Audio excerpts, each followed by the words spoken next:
si on prend les dernières discussions parlementaires sur les droits des femmes en France et ce qu'a fait le RN, c'est bien simple, c'est que globalement, ils ont été contre à peu près tout. Pourtant, le RN cherche plus que jamais à se donner une bonne image sur ce sujet. Marine Le Pen a soutenu l'inscription de l'interruption volontaire de grossesse dans la Constitution. On savait que l'opinion était largement pro cette constitutionnalisation, donc en fait, ils se sont dit, ça sert à rien de s'accrocher à quelque chose sur lequel on sera de fait perdant, de fait aussi parce que ça sera voté par ailleurs, et qu'on va passer pour les réacs anti-avortement. Donc c'était une occasion en or, gratos, de se faire un petit vernis, etc. Alors que l'électorat féminin du RN est en hausse d'après le dernier sondage d'Ipsos, le RN est-il vraiment devenu un parti protecteur des droits des femmes et des minorités de genre? Et quel est le risque en cas d'accession au pouvoir du Rassemblement national? C'est-à-dire qu'en France, il n'y aura plus de débat sur le fait d'avorter ou non. On peut réduire les semaines, on peut enlever le déremboursement, comme je disais tout à l'heure, on peut interdire aux mineurs d'avorter.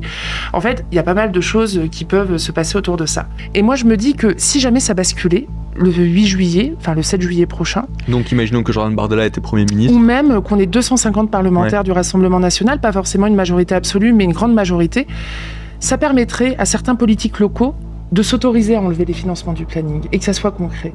Avec Sarah Durocher, présidente nationale du planning familial, et Johanna Leussen, chef adjointe du service société à Libération, on s'est intéressé à la question de l'extrême droite face aux droits des femmes et des minorités de genre à quelques jours des élections législatives. Et je pense que c'est un trait commun à tous les partis d'extrême droite dans le monde par ailleurs, c'est d'être profondément hostile à toutes les libertés des femmes.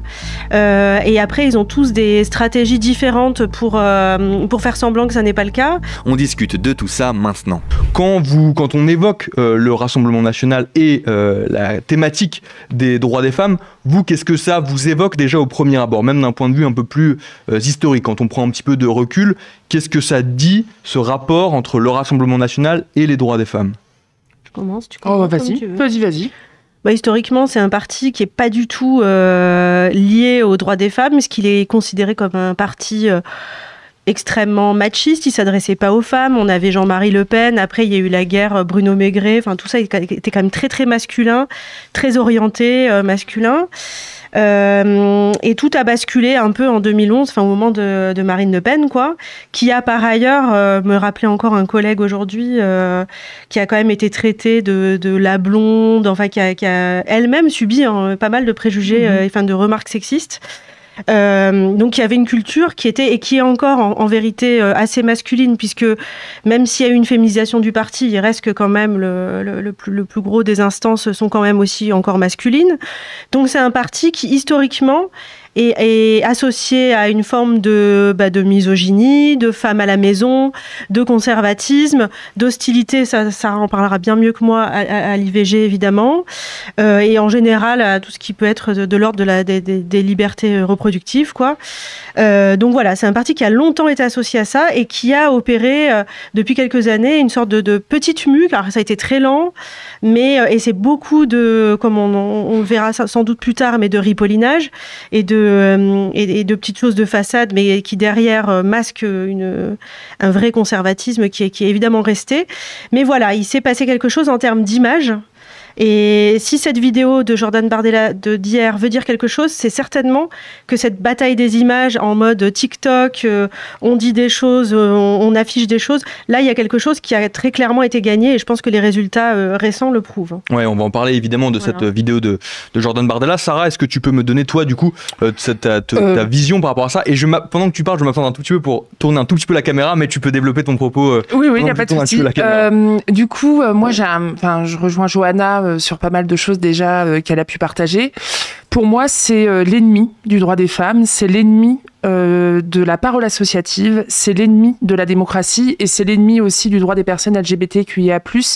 Mais pour moi, féminisme et LGBTQIA+, et on reparlera sûrement de la vidéo, mais il y a des choses qui manquent et qui montrent bien, en fait, que ce parti n'est pas féministe. C'est aussi le lien avec des personnes qui attaquent les féministes dans le monde entier, des liens avec aussi des dirigeants politiques européens qui menacent en permanence le droit des femmes et le droit des personnes LGBTQIA+. Et puis c'est aussi le symbole d'attaque que les féministes vivent en France et que les antennes du planning vivent en France, mais je pense qu'on aura l'occasion d'en parler. En tout cas, pour moi, c'est l'ennemi. Le RN ne rime pas avec féministe.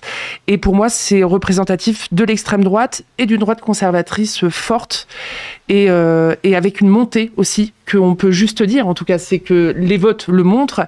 Mais en termes de communication, j'ai trouvé ça d'un dégoût, cette vidéo. Et en même temps, ça fait peur. Il y a une première question dans le chat. Est-ce que le RN est un parti misogyne selon vous ? Ah oui.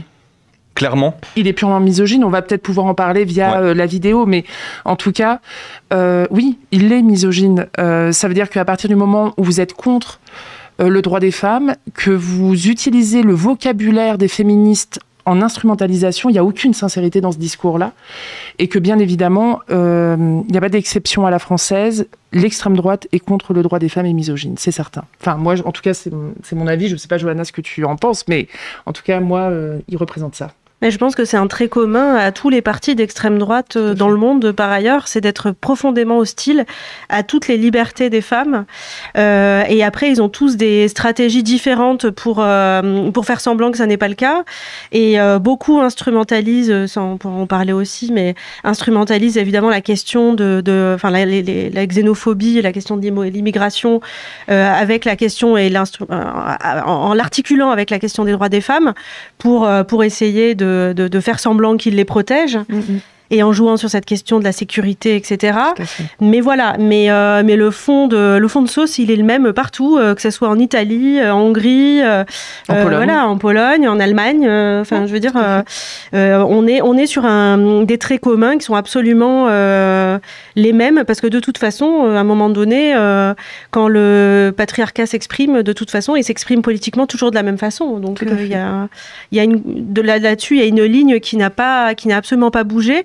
Mais il y a des petites choses de façade, encore une fois, qui ont été des centres de gravité qui ont été déplacés, ça c'est certain.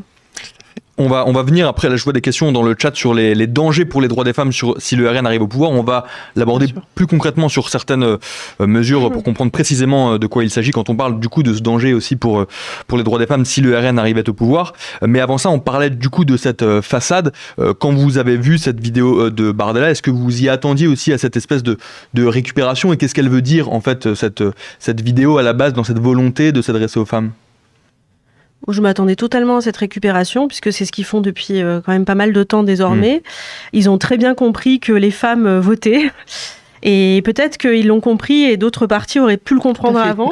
C'est tout à fait la même réaction. On en parlait tout à l'heure, mais je crois que oui. Ça. À un moment donné, c'est vrai qu'il y a toute une frange de la population féminine, notamment dans ce qu'on appelle la pauvreté laborieuse, qui a été totalement oubliée, des partis, qui a été lâchée par les socialistes il y a une dizaine d'années, c'était l'objet de rapports, etc. À un moment donné, le RN s'est engouffré là-dedans. Je pense que les mouvements des Gilets jaunes ont aussi joué dans le fait qu'on a visibilisé justement ces femmes, notamment ces mères célibataires, mais pas seulement, des femmes qui étaient sur les ronds-points et qui disaient leur mal-être social auxquels personne ne répondait, et sont devenus le parti de l'empathie pour cette raison-là. Ils ont récupéré quelque chose qui préexistait. Donc ça ne m'étonne pas du tout qu'aujourd'hui, afin de se donner un petit vernis de respectabilité, ils essayent d'instrumentaliser cette question en prenant, comme Jordan Bardella l'a fait dans la vidéo, quatre trucs qui sont non seulement mal faits ou qui ne viennent pas d'eux, ou alors de toute façon ils ont à peu près voté contre ou dit l'inverse, ou il n'y a rien qui tient, mais ils essayent en tout cas de faire semblant qu'il y a 2-3 sujets qui les intéressent là-dedans. Oui, et en fait, moi, quand j'ai vu la vidéo, en effet, ça m'a pas surprise, et je rejoins Johanna sur le fait que nous, depuis la constitutionnalisation sur l'avortement, on voyait une petite musique s'installer, et même un peu avant. Mais tous les débats qu'il y a pu y avoir, évidemment. Et je rejoins tout à fait Johanna, ça veut dire que moi, j'ai regardé les débats au niveau des élections européennes, et à quel moment, en tant que femme, on se sent concerné par ces élections. Ça veut dire quels sujets sont abordés autour du droit des femmes. On n'arrête pas de répéter que le pire ennemi pour les femmes et le droit des femmes et des personnes LGBTQIA+, c'est l'extrême droite. Donc à un moment donné, j'aurais aimé que ça soit des candidates de gauche qui fassent une vidéo face caméra et qui s'adressent aux femmes en disant « Attention, vous pouvez être le barrage ». En Pologne, il y a eu des élections, l'extrême droite est arrivée au pouvoir, il y a eu d'autres élections après, et c'est grâce aux femmes qui sont allées voter. Ça veut dire qu'on s'est adressé aux femmes pour aller voter. Et moi, je suis assez déçue qu'on ne voit pas les femmes comme un électorat potentiel d'émancipation, avec un programme d'émancipation que moi je qualifie dans le Front populaire en tout cas. Et quelque part, voilà, c'est le RN qui s'adresse d'abord aux femmes pour aller voter. Et je vous avoue que j'étais en même temps pas surprise, en me disant, ça y est, ça arrive en fait. Et pourquoi, en fait, d'autres ne s'adressent pas à elles, quoi. Je trouve que la réponse de la gauche n'est pas à la hauteur de celle qui est celle de l'extrême droite. Il y a encore du temps. Il y a eu plein de propositions de loi qui ont été portées, qui vont... Enfin, nous, on travaille, mais on pourra en parler avec les parlementaires alliés de gauche de manière très régulière. Et bien sûr qu'on leur fait confiance. Mais à un moment donné, je pense que quand l'extrême droite est aux portes du pouvoir, je pense que les femmes sont dans une forte capacité à pouvoir se mobiliser et à se déplacer. On va parler du coup de cette vidéo de Jordan Bardella qui, pendant 2 minutes 30, va aussi parfois sur des aspects très précis du bilan des députés du Rassemblement National à l'Assemblée Nationale. Et le premier petit extrait que je voulais vous montrer, c'est... Alors attendez que je le retrouve, il est ici. Alors déjà, il s'adresse aux femmes françaises, hein. Faut quand même, femmes de France. Je l'ai ici, et alors c'était le premier extrait. Ouais, ça fait toujours... un petit frisson. Femme est libre et elle le restera. À l'Assemblée nationale, nos députés se battent au quotidien pour obtenir des avancées et je souhaite qu'ils continuent de le faire. Ces derniers mois, nous nous sommes battus pour une meilleure prise en charge des femmes atteintes d'endométriose, pour le rétablissement de la demi-part fiscale pour les... C'est déjà sur ce premier extrait que je voulais vous entendre, sur l'endométriose, puisqu'il mentionne quelque chose qui aurait été défendu et amené par les députés du Rassemblement National. Qu'en est-il par rapport à cela ? Alors, ils ont fait une espèce de piège à la gauche en profitant d'une niche parlementaire pour faire passer pour mettre sur la table cette proposition de loi sur l'endométriose, qui en réalité était elle-même, notamment, déjà un piège à la gauche, mais en plus elle était piégeuse dans sa formulation, puisqu'en vérité, en fait, si on veut mettre l'endométriose au sein des maladies et des affections longue durée, il faut le faire par décret, il faut que le gouvernement le fasse. Le gouvernement n'y était pas favorable. Donc, pour pallier ça, ils ont suggéré de créer une nouvelle catégorie dans laquelle ils auraient mis l'endométriose d'affection longue durée. Mais en fait, cette catégorie n'était, selon toutes les associations concernées, pas protectrice. C'est-à-dire que, justement, la question de la prise en charge, par exemple, ils ne prenaient pas en charge les transports ou des choses comme ça. Donc, c'était absolument incomplet, comme des gens qui ne s'occupent pas vraiment des droits des femmes, en vérité, et qui font semblant ils ont fait un coup, en prenant quelque chose qui, effectivement, est désormais beaucoup plus présent dans le débat public, un sujet qui est, par ailleurs, extrêmement important et concernant, mais en le tordant pour en faire quelque chose à leur sauce et pour faire un coup politique et pour, encore une fois, participer de cette stratégie de dédiabolisation, de ce petit vernis de respectabilité qui leur permettrait d'arriver plus facilement au pouvoir. Donc voilà, finalement, ils ont fini par retirer cette proposition de loi, qui par ailleurs, il y avait des choses sur l'endométriose qui étaient proposées par la gauche depuis longtemps, parce qu'en vérité, la gauche, elle travaille sur ces depuis sujets-là. Longtemps. Comme le dit Sarah, la gauche, il y a une gauche qui bosse pour les droits des femmes par ailleurs. D'ailleurs, on peut peut-être rappeler ce que c'est que l'endométriose, je suis pas sûr qu'on ait défini... Ah oui, c'est une affection, alors c'est une maladie, comment dire ? Je ne veux pas dire les mauvais termes. Non, c'est ça, c'est une maladie, que les femmes, une inflammation en fait au niveau des parois utérines qui fait que en fait il y a des douleurs qui sont insupportables, des saignements insupportables qui posent la question aussi bien évidemment de la grossesse. Et en fait, on a très souvent dit que les femmes n'avaient pas vraiment mal, il y a eu un déni complet de ce qui s'est, de cette douleur en fait. Et donc il y a eu une reconnaissance en termes de maladie. Et bien évidemment que c'est quelque chose d'important et essentiel, puisque nous les féministes on le disait depuis longtemps. Et on l'observait et on croyait les femmes par rapport à ça. Et donc, c'est en tout cas un sujet qui n'est pas très clivant quand même. Il faut quand même se le dire, si je peux me permettre. Ah oui, absolument. C'est bien pour ça qu'ils l'ont prise et qu'ils savent que c'est... Parce que ça concerne, comme je crois, à peu près 2 millions de femmes en France. C'est très important. Et de fait, il n'y a pas d'enjeu sociétal, social, etc., à dire qu'on veut aider les femmes atteintes d'endométriose. Donc, en fait, ça peut être très facile. Et surtout, la manière dont ils l'ont fait, encore une fois, montre que c'était un coup, en fait. Que c'était rien de plus qu'un coup. Alors, dans sa vidéo, Jordan Bardella, il parle aussi, et tu le mentionnes tout à l'heure, Sarah, de l'inscription de l'IVG dans la Constitution, en disant, voilà, nous, on a toujours défendu l'inscription de l'IVG dans la Constitution, et pour exemple, Marine Le Pen a voté pour. Quelle était ta réaction toi, par rapport à ça? En fait, alors là, c'est quelque chose qu'on sentait énormément. En plus, c'était à l'Assemblée nationale, donc il n'y avait vraiment pas beaucoup de risques. C'est passé largement.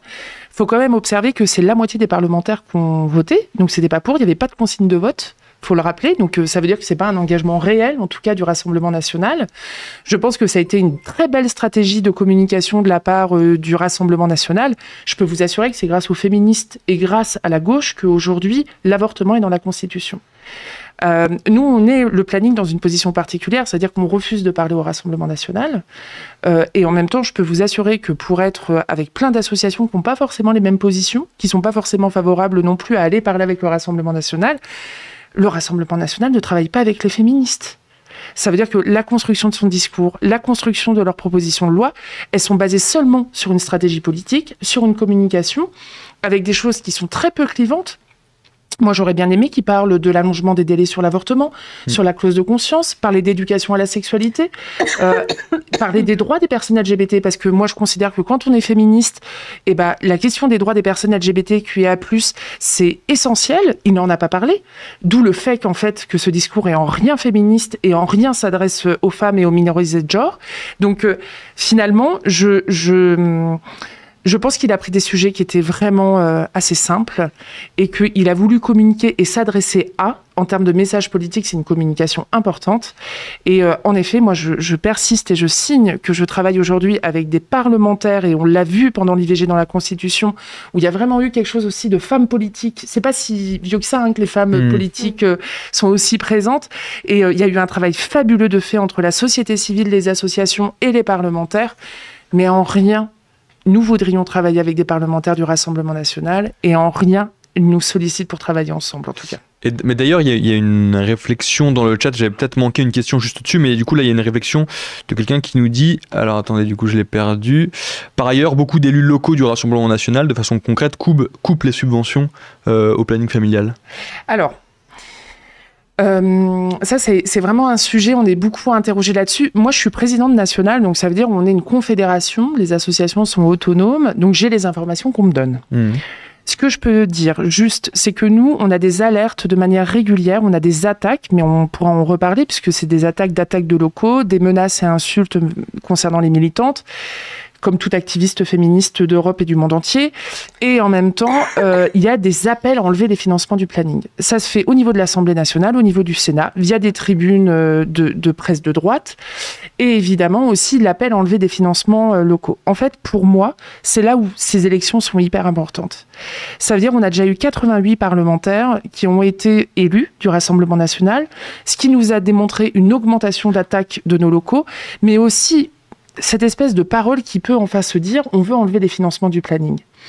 Et moi, je me dis que si jamais ça basculait, le 8 juillet, enfin le 7 juillet prochain... Donc imaginons que Jordan Bardella était Premier ministre. Ou même qu'on ait 250 parlementaires du Rassemblement national, pas forcément une majorité absolue, mais une grande majorité, ça permettrait à certains politiques locaux de s'autoriser à enlever les financements du planning et que ça soit concret. Il y a un truc qu'on a, et je ne veux pas parler à la place des personnes parce que je ne suis pas objective, nous sommes adorés, le planning familial. À chaque fois qu'on est attaqué, on est soutenu. Et ça, merci beaucoup pour les personnes qui nous soutiennent, en fait, parce qu'il est essentiel. On est en train de vivre un raid hyper violent, là, depuis 48 heures, mais on a énormément de soutien aussi de personnes qui nous disent qu'on est importante et qu'il faut qu'on continue à exister. Un raid qui est lié au fait que vous avez annoncé politiquement. Mais en tout cas, moi, je dis simplement que en fait, le planning vit des menaces et des attaques et des menaces d'intimidation aussi de manière très importante depuis 1 an et demi. Et que bien évidemment que la question des financements, de toute façon, certains l'ont déjà dit, d'enlever les financements du planning, ça serait une des conséquences. Voilà, on résistera, mais en attendant, c'est quelque chose, en effet, une petite chanson depuis quelques mois qui arrive à nos oreilles de manière très régulière. Tu parlais aussi, là, dans les exemples que tu disais que tu aurais voulu entendre aussi Jordan Bardella et le RN parler de l'allongement du délai pour l'IVG, qui est... Alors ça va été acté que ça passe de 12 à 14 semaines. Oui, ça a été voté. Et le RN, par exemple, comment s'était comporté le RN à ce moment-là ? Il n'était pas là, le RN. Il y avait très peu de parlementaires à cette époque-là. Mais par contre, ce qu'on sait, c'est que c'était pas dangereux pour le RN de faire entrer l'avortement dans la Constitution, parce que déjà, à l'Assemblée, c'était une majorité qui était sûre. sans le RN, ça serait passé, en fait. Ça a été une opportunité pour le Rassemblement national de finalement dire on n'est pas contre, parce qu'il y a eu un débat sur l'avortement, et c'est comme ça que c'est passé au Sénat, de dire si on vote contre, ça veut dire qu'on est contre l'avortement. Il faut se rappeler que le RN est pour un avortement avec la loi de 1975. C'est-à-dire pas de remboursement, pas d'accès aux mineurs, un délai de 8 semaines. Vous voyez ce que je veux dire ? Ça veut dire que comme dans tous les pays européens, comme en Pologne, par exemple, on peut restreindre l'avortement, restreindre son accès, et c'est une manière d'attaquer l'avortement aussi. On va en parler aussi de l'exemple de la Pologne, mais juste avant, il y a une question aussi dans le chat. Le planning familial est pour l'avortement jusqu'à combien de semaines ? Demande SAPFR. Nous sommes pour du sans délai. Voilà, ce qui peut peut-être interpeller les personnes. Nous, on écoute vraiment la question de la parole des femmes et on a des situations de femmes aujourd'hui qu'on accompagne à l'étranger pour pouvoir avorter parce que le délai n'est pas suffisant. On serait sur on va dire, vraiment plutôt une position publique à dire jusqu'à 22 semaines. Ça veut dire c'est vraiment ce qui se passe en Hollande et en Espagne. C'est un critère en fait européen. Mais on est loin d'être là. Il faut savoir quand même, pour information, s'il y a des jeunes personnes aussi et des personnes en termes de pourquoi ça bloque l'allongement des délais. C'est tout simplement parce qu'en France, vous pouvez interrompre une grossesse jusqu'à terme, puisque en fait, vous avez l'IVG, qui est une interruption volontaire de grossesse, et après, vous avez l'IMG, qui est une interruption médicale de grossesse, qui est souvent, en fait, suite à une maladie au niveau du fœtus, une situation qui fait que on va stopper la grossesse. Et il y a aussi le fait d'une détresse psychosociale pour les femmes. Évidemment, les femmes sont très peu entendues là-dessus. Je vous parle, par exemple, moi, j'ai accompagné pendant 15 ans des femmes au planning, et moi, j'ai eu des situations de femmes qui avaient été victimes d'un viol, par exemple, à qui on a refusé des interruptions médicales de grossesse et qui sont parfois obligées de ou vivre une grossesse qu'elles ne souhaitent pas ou en tout cas d'aller à l'étranger. Donc nous, on est dans une position à un minimum de 22 semaines.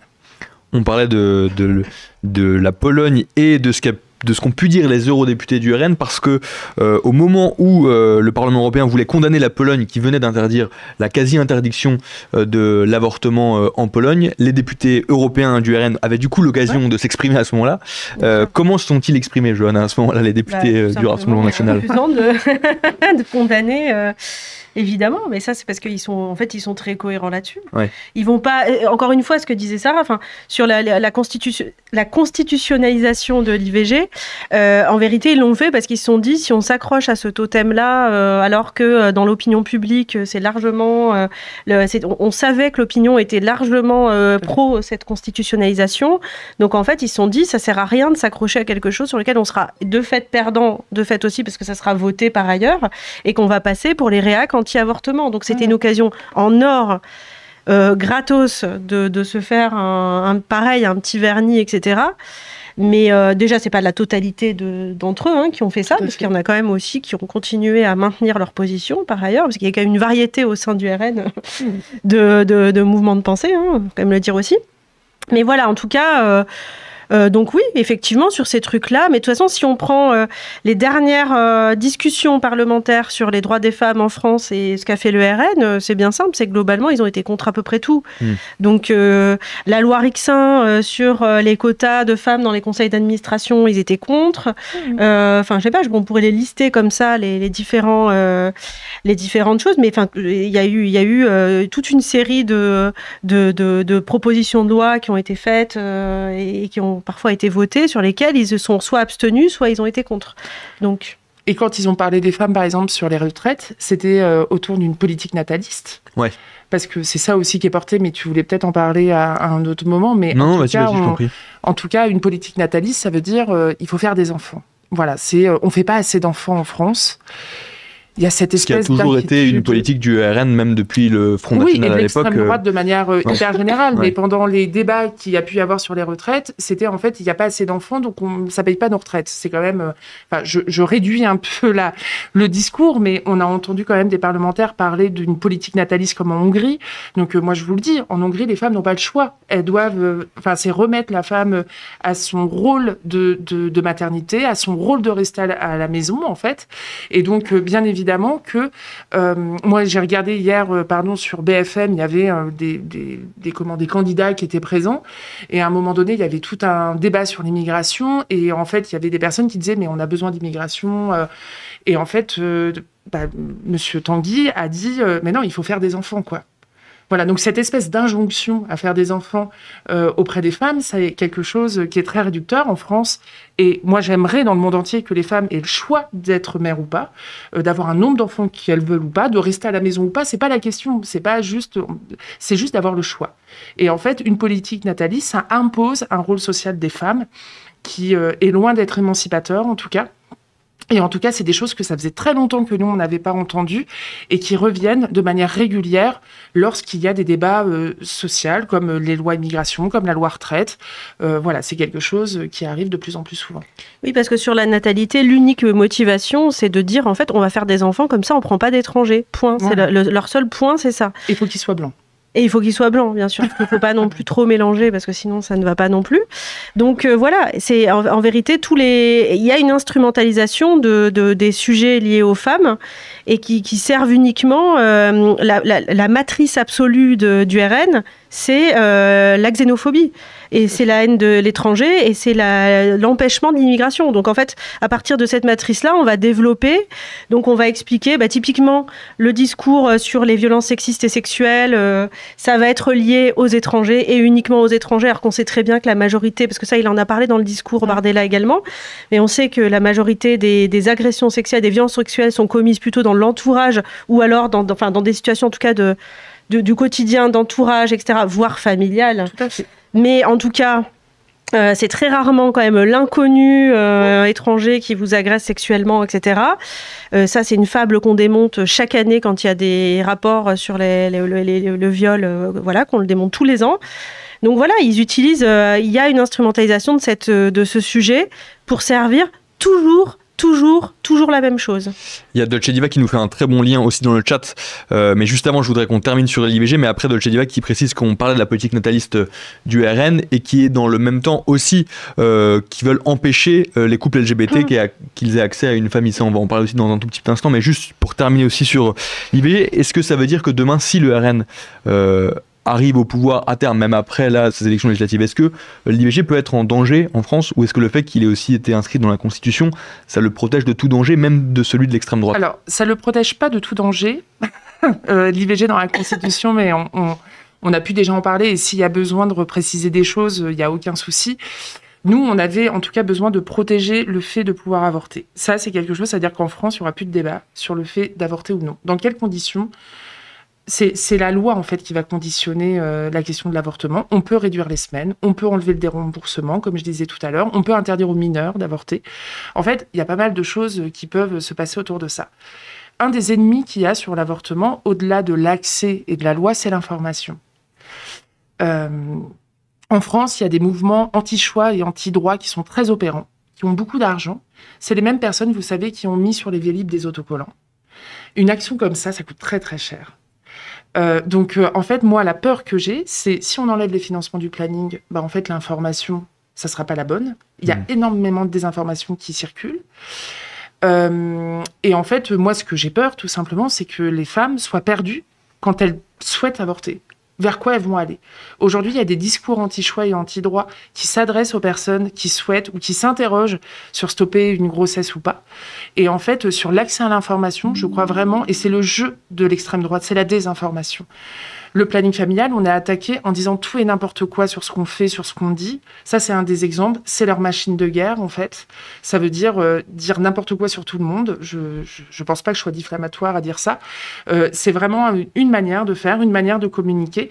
Et bien évidemment que, moi, je le dis, moi, j'ai parlé avec des femmes polonaises qui se sont dit très longtemps, l'extrême droite arrive au pouvoir, il se passera rien. En 4 mois, les droits ont été fragilisés sur l'accès et une restriction du droit. Et pourquoi en France, ça serait autrement ?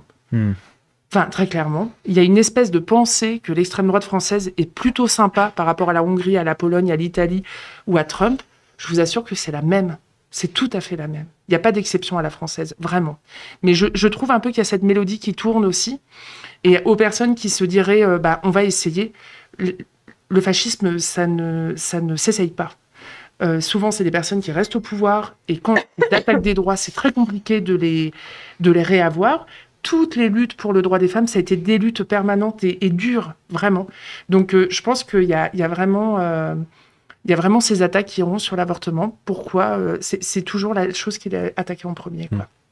Pour revenir sur le volet famille, est-ce que vous voulez du coup rebondir aussi sur la remarque de Dolce Diva qui disait, tout en voulant empêcher que les couples LGBT aient accès à une famille? Oui, parce qu'effectivement, enfin, ils étaient de toute façon en première ligne, mariage pour tous ou ouverture de la PMA aux couples de lesbiennes et aux femmes célibataires. Ils sont évidemment aussi un peu naturellement transphobes. Donc, en vérité, évidemment que leur vision de la famille est une vision, encore une fois, blanche, hétérosexuelle, enfin tout à fait normée dans des normes extrêmement conservatrices.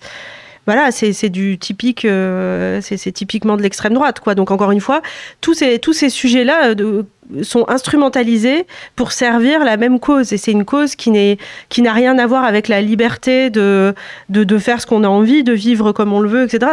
Il y a ça à voir avec une vision du monde qui est figée, bon, d'une part à peu près en 1952, quoi, et à l'époque où on pouvait pas signer un chèque sans l'accord de son mari. Je pense que voilà. Enfin, n'oublions pas que le Rassemblement national, jusqu'en 2012 dans ses programmes, ils avaient quand même l'idée du revenu parental. Ouais. En fait, le revenu parental, c'était le salaire maternel, parce que bon, faut quand même pas se cacher derrière son petit doigt. C'était quand même l'idée, mais ils ont prôné ça longtemps. Donc voilà. Qui consistait en quoi, du coup, dire que les femmes étaient à la maison et qu'on les payait pour ça, quoi. Donc voilà. Donc, ce qui peut être une question qui peut être débattue par des féministes par ailleurs. Hein, mais, non, mais tout à fait. Mais par exemple, le chômage, il l'explique par le fait que les femmes travaillent, que les personnes exilées, immigrées travaillent. Enfin, il y a toujours en fait des boucs émissaires, et souvent c'est toujours les mêmes. En fait, c'est les femmes et les personnes exilées ou en parcours de migration ou étrangères, en fait. Donc voilà, ils ont quand même des cibles. Voilà, très clairement. Je voulais aussi qu'on reparle d'un autre extrait du coup de la vidéo de Jordan Bardella. C'est ce dont tu parlais tout à l'heure, Johanna, sur son petit passage sur la question de l'insécurité. On va se retrouver ce petit extrait. C'est tellement caricatural, mon Dieu. Que je vous mets. Je veux m'adresser aujourd'hui aux femmes atteintes d'antécédents à renforcer de bons les femmes, du soir et par les revenus exonérés d'impôts. Cette mesure, parmi d'autres incitatives, doit permettre d'accroître l'offre de santé partout en France. Nous mènerons par ailleurs une lutte implacable contre l'insécurité, qui fait régresser la liberté de chaque femme de France de se déplacer dans les rues et dans l'espace public. Nous reprendrons le... Alors ça, sur ce sujet-là, qu'est-ce que vous en dites? Parce que au départ, le problème de l'insécurité ou même du harcèlement de rue, des agressions sexistes et sexuelles des femmes, c'est un problème qui est réel. Qu'est-ce que vous en dites, vous, quand Jordan Bardella l'approche et en parle de cette manière? On voit très bien qui il vise quand il dit ça, parce que si on parlait de manière générale de la sécurité des femmes, il faudrait d'abord les sécuriser peut-être au sein de leur propre famille ou au sein de leur propre foyer, par exemple, ce qui est aucunement le désir du Rassemblement national. Il ne faudrait pas uniquement prendre l'espace public comme un espèce c'est la vision du monde qu'ils veulent développer, donc comme une espèce de jungle où il y aurait beaucoup d'étrangers belliqueux et désireux d'accomplir des actes de violence, quoi. En fait, c'est ça la vision qui est dite.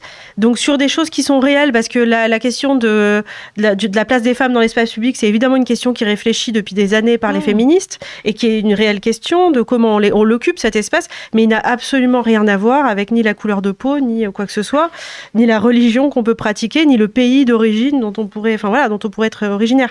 Ça n'a absolument rien à voir. Donc en fait, c'est pareil, on prend des choses qui sont, et c'est là où on est sur une sorte de féminisme washing, quoi, classique, c'est qu'on prend quelque chose qui effectivement est quelque chose d'un peu palpable, qui existe, voilà, et puis on le tourne en mettant toujours la même chose, toujours la même vision du bouc émissaire, etc. Non, si on veut vraiment, on fait en sorte que déjà les enfants dans les familles soient protégés, par exemple, des violences sexuelles. Enfin, rien que ça, quoi. On prend le sujet dans sa globalité, parce que faire une politique féministe, ça n'est que ça. C'est prendre les choses dans leur globalité. Donc très clairement, il y a, comme surtout une instrumentalisation, et c'est toujours les mêmes boucs émissaires et les mêmes victimes dans l'histoire. Ouais, et puis ce que j'aimerais rajouter, c'est que depuis quelques mois, le Rassemblement national et ses potes, et leurs potes, parce que je les nommerai pas, s'amusent à attaquer l'éducation à la sexualité. Je pense que nous, le planning, avec d'autres associations, on est très mobilisés sur la loi de 2001, sur les séances d'éducation à la sexualité. Et on pense que c'est une réponse en partie sur comment est-ce qu'on se comporte, et la question des violences, et la question d'avoir des espaces pour échanger autour de stéréotypes, de la virilité, de la féminité, enfin vraiment ces espaces-là. C'est des personnes qui attaquent de manière générale la question de l'éducation à la sexualité, les questions de prévention. On est plutôt sur un discours de répression qui est assez alarmant. Et encore une fois, sur un stéréotype, en effet, c'est que les personnes étrangères qui attaquent. Et comme tu le dis très bien, en fait, plus de 90% des personnes savent qui sont leurs agresseurs.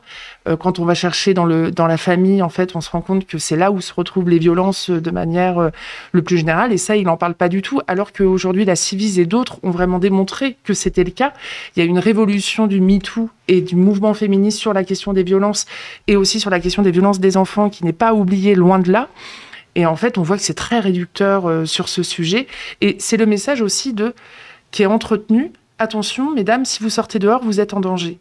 Et en fait, ça doit sûrement percuter. S'il en parle, c'est que ça doit percuter parce qu'on le voit de toute façon dès qu'il y a une joggeuse qui est attaquée. Et c'est rien du tout, enfin, c'est rien contre elle, mais en fait, c'est très rare. Vu les chiffres, il y a une femme qui meurt sous les coups de son conjoint ou de son ex-conjoint tous les 2 jours et demi. Tous les 2 jours et demi, il n'y a pas un article ou un truc de BFM pendant toute la journée pour dire attention, voilà, c'est des faits divers, c'est ce qu'on appelle des faits divers. Donc voilà, il y a quelque chose qui est entretenu aussi, et je pense que voilà, le RN va là-dessus, va sur la peur, sur l'insécurité, et il ne joue pas sur des sujets d'émancipation, de protection et de prévention, mais seulement sur de la répression et de l'insécurité et des peurs.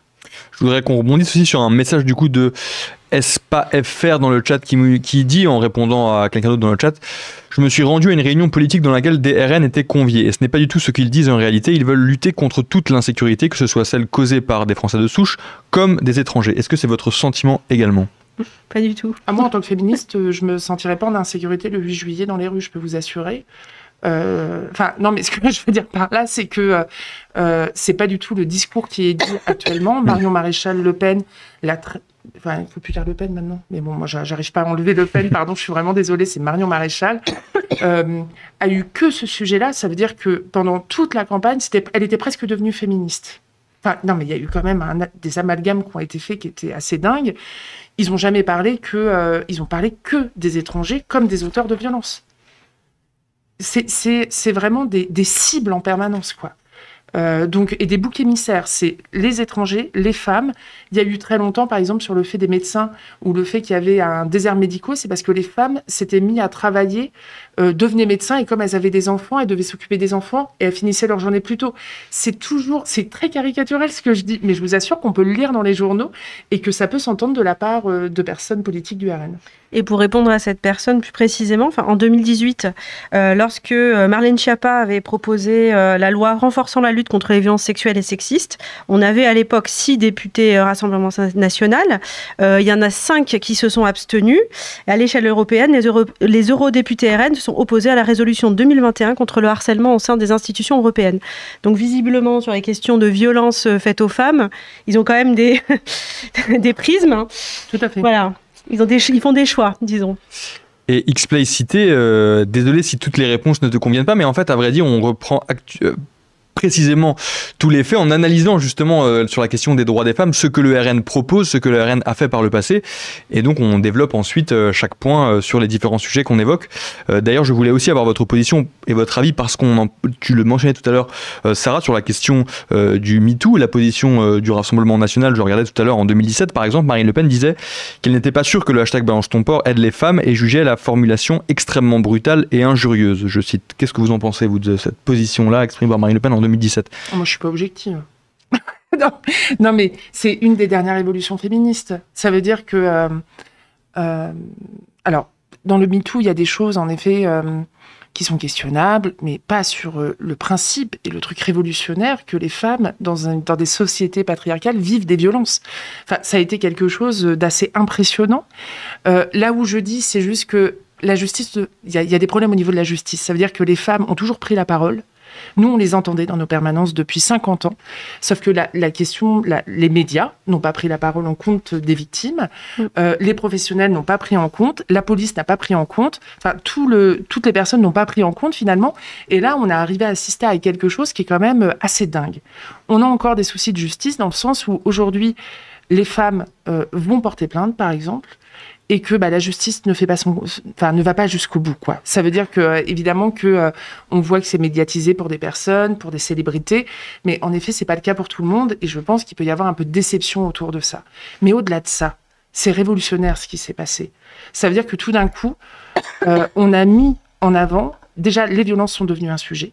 Les violences intrafamiliales, les violences conjugales et les violences envers les enfants, avec tout ce qui s'est passé autour de la Ciivise et sur les violences. Moi, je pense vraiment que c'est quelque chose, c'est une belle avancée. Il faut savoir que la droite et l'extrême droite, il y a toujours eu un débat, c'est que le privé n'est pas forcément politique. Ça veut dire que les questions qui se passent à la maison, quand on ferme la porte, pour une partie de ces personnes, ça doit rester à la maison. Eh ben nous, on n'est pas d'accord. Quand il y a des violences, envers un enfant, envers une femme, voilà, ça c'est politique en fait. Ça veut dire que le patriarcat s'installe et c'est impossible de fermer les yeux là-dessus. Mais c'est vraiment des débats de qu'est-ce qui est politique, qu'est-ce qui est du privé. C'est vraiment des débats, par exemple sur l'éducation à la sexualité. Ils considèrent que c'est pas à l'école d'éduquer les enfants sur les questions de sexualité, mais aux parents. Mais quand on sait que les parents peuvent être auteurs de violences, c'est questionnant quand même. Ou quand, par exemple, vous annoncez que vous êtes homosexuel ou que vous annoncez que vous êtes enceinte et vous vous faites jarter de la maison, la famille, ça peut être un lieu très sécurisant, mais ça peut être aussi un lieu de violence. Donc, il y a tout ça autour de ça, mais enfin, en tout cas, pour nous, le MeToo, ça a été quelque chose d'assez révolutionnaire.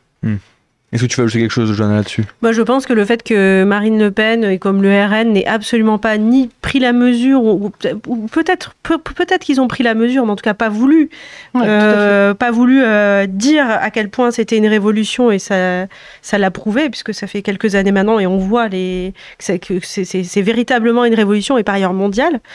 Le fait qu'ils n'aient pas voulu voir ça, je pense que ça en dit beaucoup, justement, du fait qu'ils ne sont absolument pas, dès le départ, sensibles à la parole des femmes, aux questions qui peuvent aux choses qu'elles peuvent vivre, à la question des violences sexuelles notamment, mais pas que d'ailleurs, puisque sur tous les autres sujets, encore une fois, ils sont absolument contre, encore une fois, la question de parité, d'égalité des salaires, etc. Enfin, il n'y a absolument rien qui vient dans ce sens-là, et il n'y a absolument rien qui vient en termes de précarité. Enfin voilà, tout ce qui peut aider les femmes, et encore une fois, la question des violences, ils ne l'ont pas prise en compte. Donc forcément, MeToo, à un moment donné, cette prise de parole ne pouvait pas les satisfaire. Donc je pense que c'est tout à fait normal qu'il n'ait pas... Et à l'époque, peut-être aussi qu'il n'était pas encore dans le moment politique où il pouvait le reconnaître. Parce qu'aujourd'hui, peut-être qu'ils auraient pu avoir une parole un peu plus... un peu moins condamnante, avec quelque chose d'un peu plus au tiède, histoire de dire on ferme pas la porte totalement à ce qui se passe, parce que c'est probablement ce qui va se passer aussi dans les années à venir, et il faut se préparer à ce genre de choses qu'ils utilisent, parce qu'ils ont vu que quelque part que c'était entré sans eux dans la maison, quoi. Donc voilà, ça je pense que ça fait partie de leur nouvelle stratégie. Donc voilà, mais en 2017, on n'en était pas du tout là.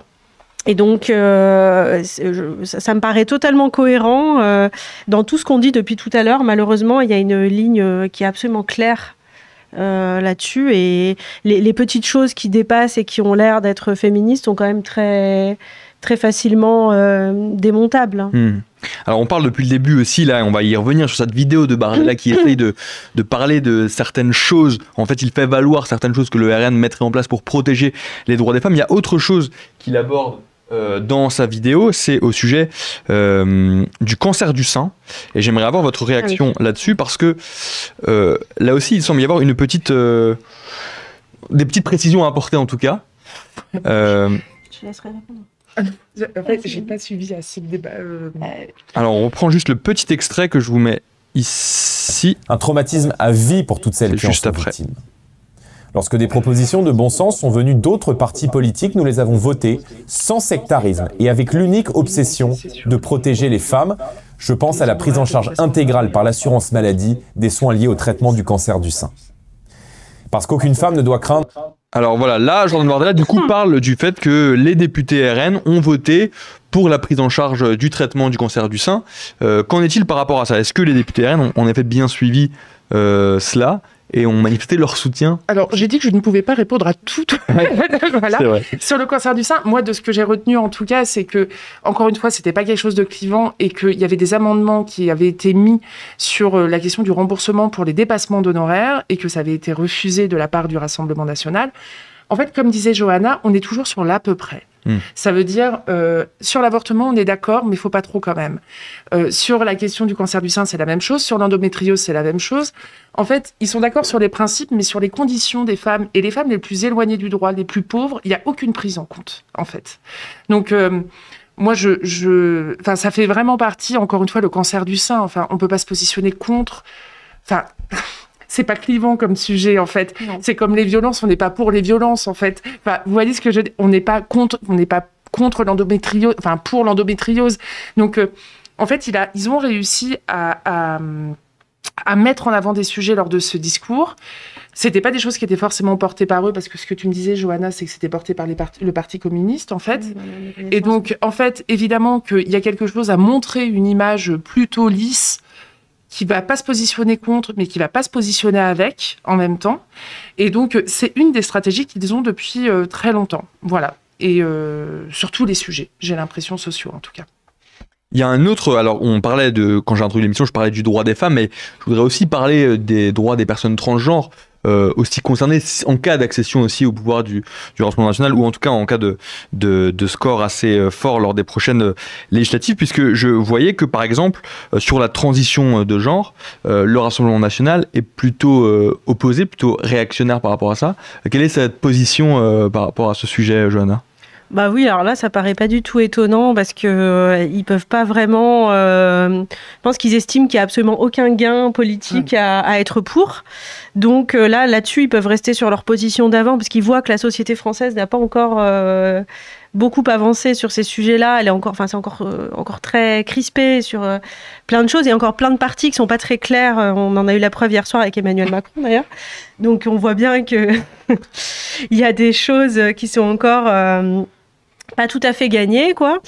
Donc là-dessus, c'est très évident qu'ils vont absolument pas en faire une question idéologique. Et ils vont pas essayer de faire du femme-washing, comme on dit, avec ce sujet-là. Ça, je pense qu'ils n'y voient aucun intérêt. Et je rajouterais que, pour information, qu'il y a une espèce de violence contre les personnes trans actuellement, qui est... alors, nous, on l'a vécu avec la fameuse affiche... Au planning, on sait aussi que les hommes peuvent être enceints. Voilà, donc vous imaginez bien que ça nous tient toujours et que ça a été un raid hyper violent, auquel évidemment ça a été relayé par l'extrême droite de manière aussi très importante, puisque c'est bien ces personnes-là qui nous attaquent.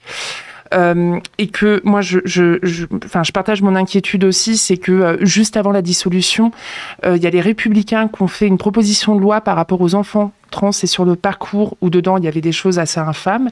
C'est passé au Sénat. On était assez rassurés avec Mélanie Vogel et d'autres sénateurs et sénatrices et d'autres personnes des associations de se dire ça passera pas parce qu'à l'Assemblée jamais ça passera.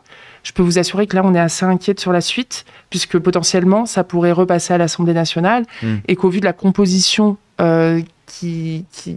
qu'on risque d'avoir, la question des droits des personnes trans risque d'être attaquée, et que le RN le porte en plus. C'est ça le pire, quoi. Parce que par exemple, le RN disait qu'ils sont pour l'interdiction des transitions pour les mineurs. Oui, c'est ça. Mais comme sur la question de la thérapie de conversion, j'aurais pas en tête leurs idées, mais en tout cas, je peux vous assurer que les personnes trans n'existent pas dans le discours du Rassemblement national, et que quand il existe, c'est pour l'attaquer. La preuve est, comme je le disais tout au départ, ce cher monsieur Bordella qui se définit tout d'un coup féministe n'a pas du tout parlé des personnes LGBTQIA+, alors qu'aujourd'hui, il y a eu des avancées. Les féministes et les mouvements LGBT ont vraiment fait un travail extraordinaire depuis des années sur ces sujets. Et donc, bien évidemment, qu'ils n'apparaissent pas dans le discours. Les personnes n'existent pas. Je crois qu'il n'y a rien de pire. Et d'ailleurs, Johanna, tu faisais bien de mentionner la petite intervention de notre président de la République, Emmanuel Macron, puisque je l'avais sous la main, et d'ailleurs je voulais recueillir votre réaction là-dessus. C'est pas agréable de regarder des vidéos. Et comme ça permet à tout le monde de bien avoir aussi en tête ce dont on parle. Alors attendez que je vous la retrouve, voilà. Je savais pas Encore une fois, moi j'ai confiance dans l'intelligence des Françaises et des Français. Et ils voient bien quelles sont les offres. Vous savez très bien, non? Le Rassemblement national et ses associés, ils proposent des choses qui peut-être font plaisir aux gens. Mais enfin, c'est 100 milliards par an. C'est 100 milliards par an. C'est de proposer de nationaliser les autoroutes, de revenir sur la réforme des retraites. C'est dès cette année 15 milliards qu'il faut trouver. Ils proposent de faire ils rasent gratis sur l'énergie. Moi, j'ai pas fait de fausses promesses en français. J'ai compris, fait les choses dures que je m'étais engagé à faire. Et puis de l'autre côté, à l'extrême gauche, c'est 4 fois pire en termes de coûts. Et puis il n'y a plus de laïcité. Ils reviennent sur les lois d'immigration qu'on a faites, qui permettent quand même de réguler et qu'on doit maintenant mettre en œuvre. Et puis il y a des choses complètement ubuesques, comme par exemple aller changer de sexe en mairie. Bon, encore voilà, c'était là-dessus que je voulais vous entendre sur le aller changer de sexe en mairie. C'est une proposition du coup de la gauche. Qu'est-ce que vous en dites de cette intervention d'Emmanuel Macron? C'est de la politique, communication politique dramatique, quoi. En fait, moi je crois que c'était dans son programme de facilité. Faudrait re-regarder. Mais 2017, hein. Ouais, il faudrait regarder. Mais je crois qu'il y avait quelque chose autour de la simplification. C'est quelque chose qui a été porté par Mélanie Vogel au Sénat via une PPL il y a pas si longtemps que ça. Mais encore une fois, les personnes trans sont la cible, en fait. Enfin, je suis désolée de le dire, quoi. Ça veut dire, pour faire de l'électoralisme, puisqu'on est en campagne électorale, quand même, faut pas l'oublier, ils s'adressent à des personnes en stigmatisant, en attaquant et en réduisant le parcours et le vécu des personnes trans aujourd'hui en France. Comme je le dis, la transphobie est assez puissante, en fait, actuellement. Et que, bien évidemment, moi, j'ai rien d'autre à dire, ça me fait mal pour les personnes trans, par contre. En fait, c'est plutôt... encore une fois, ils sont la cible d'attaque. Et à chaque fois qu'il y a des attaques trans, c'est vraiment les personnes concernées. Comment ils vont quand ils voient tout ça et quand ils entendent tout ça, quoi. Pour terminer, conclure nos discussions, c'est une question que j'aime bien poser à nos invités, mais c'est pas toujours une note très positive. Mais j'aimerais savoir comment est-ce que vous anticipez, vous, la suite des choses, comment vous appréhendez la suite, là, dans cette séquence politique, et du coup sur les conséquences que ça peut avoir. Comment personnellement vous voyez les choses évoluer? Est-ce que vous êtes optimiste, positive, ou au contraire particulièrement craintif du coup de ce qui peut se profiler dans quelques semaines d'abord? Je commence si tu veux. Vas-y. Alors moi je voudrais en profiter puisque j'ai l'occasion d'avoir la parole et avoir un micro, tout le monde l'a pas. C'est de dire que il y a eu un réveil féministe en France qui est assez historique. Ça veut dire que le mardi, il y avait 90 associations qui se regroupaient autour d'un mot, alerte féministe, comme Alerte Feminista en fait en Amérique latine. Et il y a une grosse manifestation prévue dimanche à République à 14h30. Le but, c'est de faire du bruit, c'est de montrer qu'on est là. Donc, c'est les féministes, ses alliés aussi. Enfin, je pense qu'il y a vraiment... L'extrême droite est un danger pour le droit des femmes et des personnes LGBTQIA+. Donc, j'en profite pour faire cet appel. Moi, mes 2 prochaines semaines, ça va être de la mobilisation. Ça, c'est certain. De savoir comment est-ce qu'on peut alors se mobiliser auprès des candidats, mais aussi auprès des personnes qui sont intéressées sur le sujet et qui ont envie peut-être de savoir c'est quoi les risques autour des élections. Ça sent pas très bon, quand même, je le dis. Même s'il n'y a pas de majorité et que si Bardella n'est pas Premier ministre, ça va quand même être très dur pour le milieu associatif. Mais en tout cas, encore une fois, comme partout en Europe et dans le monde, à chaque fois que le Rassemblement national sont aux portes du pouvoir, les féministes réagissent, les femmes et les personnes LGBTQI réagissent et la société réagit. Donc on espère qu'on aura du monde. Voilà. Johanna, comment vois-tu les choses ? C'est très compliqué parce que à la fois, c'est vrai, Sarah a raison de parler de cette espèce de piqûre que ça a pu nous faire à tous, comme citoyens, comme dans notre travail, dans vos associations, etc. Et effectivement, ça engendre une mobilisation qui est très puissante, qui est très belle à voir, qui est très, très intéressante. Mais j'ai toujours peur du mal qui a déjà été fait. En fait, le fait que ça installe déjà dans l'idée que le RN puisse être au pouvoir, c'est déjà extrêmement grave. En fait, le mal est déjà un peu fait. Donc c'est difficile parce que quoi qu'il arrive, effectivement, ça sera difficile d'en sortir victorieux. Tout à fait.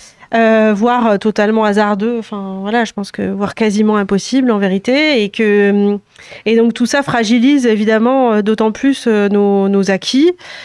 Qui sont, on va pas ressortir la phrase de Simone de Beauvoir sur à chaque fois qu'il y a des, je sais même plus cette phrase qui est pourtant non mais en fait il y a tellement d'autres féministes qu'on dit plein de choses quoi. Voilà, c'est toujours la même chose. Mais en gros voilà, on voit la phrase. Il suffira d'une crise. Il suffit d'une crise pour que les droits des femmes soient menacés, mais ce qui est vrai, enfin voilà, cette idée-là, elle est réelle.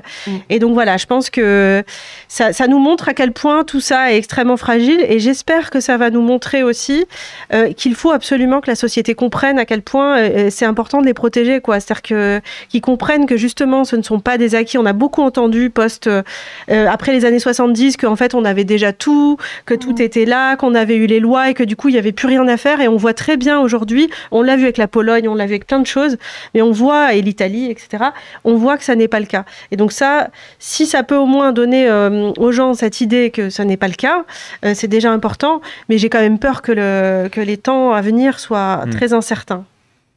Eh bien, en tout cas, merci beaucoup d'être venu avec nous, prendre le temps aussi de voir précisément ce qui se cache derrière le programme et les idées du Rassemblement national en ce qui concerne les droits des femmes et des minorités de genre. Merci beaucoup, Sarah et Johanna, d'avoir été avec nous. Bonne soirée à vous.